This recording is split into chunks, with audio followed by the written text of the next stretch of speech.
ఈరోజు తెలుగు వన్ స్ఫూర్తి పురస్కార గ్రహీతలు శ్రీ మేడసాని మోహన్ గారు సహస్రావధాని. ఇప్పుడు కూడా నాకు అర్థం కాదు. నాతోనే యూనివర్సిటీ చదువుకున్నాడు. అప్పుడు మాకు ఒక తెలుగు ప్రొఫెసర్ ఉండేవాడు. ఆయన కంటే ఈయన మేధావిగా అప్పట్లోనే మేము గుర్తించాం. వాళ్ళ ప్రొఫెసర్ కంటే మేధావిగా అలాంటి వ్యక్తి.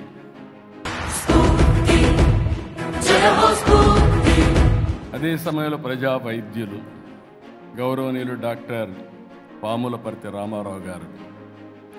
ఆయన అనుకుంటే మీకు ఏదున్నా ట్రీట్ చేసేస్తాడు. ఒక నిమిషంలో క్యూర్ చేసే మెకానిజం ఆయన దగ్గర ఉంది.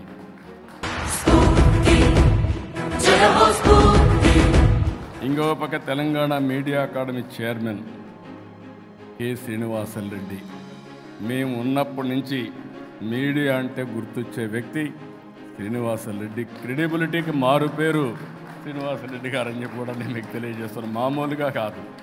నేను 9 ఏళ్ళు సీఎంగా ఉన్నప్పుడు చూశాను.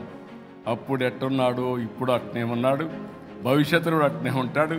దానికి కారణం ఒక వ్యక్తి యొక్క క్రెడిబిలిటీ, దాన్ని మెయింటైన్ చేస్తున్నాడు. క్రిటిసైజ్ చేస్తానికి చాలా జర్నలిస్టులు చూశాను, కానీ నాకు తెలిసినంతవరకు one of the best journalist మన శ్రీనివాసరెడ్డి గారు అని చెప్పి నేను మీకు తెలియజేస్తున్నాను.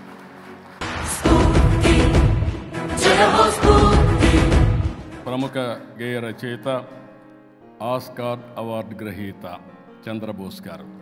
గర్వపడుతున్నాను. ఇంకా రాబోయే రోజులు చంద్రబోస్ గారిని చూసిన తర్వాత, మన వాళ్ళందరినీ చూసిన తర్వాత ఆస్కార్ అవార్డులు తెలుగు వాళ్ళు లేకుండా ఉండవు. ఆ రోజు వస్తుందని చెప్పి కూడా ఈ క్రియేటివ్ ఎకానమీలో మీ అందరికీ విజ్ఞప్తి చేస్తున్నాను.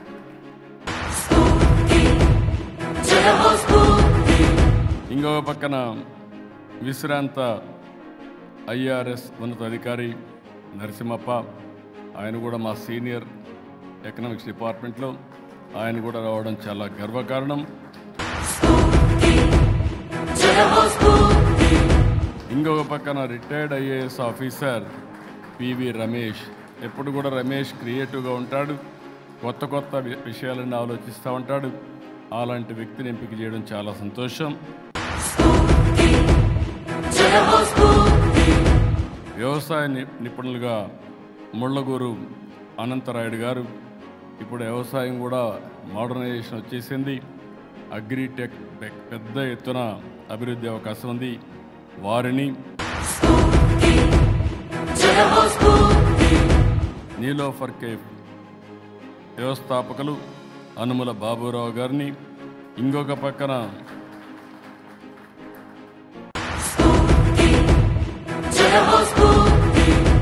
CSB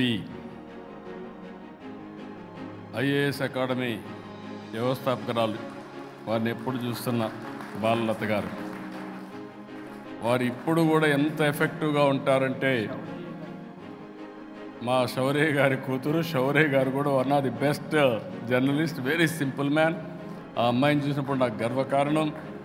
ఏమాత్రం అధైర్యపడకుండా IAS కోచింగ్ ఇచ్చే పరిస్థితి, అకాడమీ పెట్టి కొన్ని వందల మంది IAS ఆఫీసర్లు తయారు చేయాలని సంకల్పంతో ముందుకు పోతున్నారు.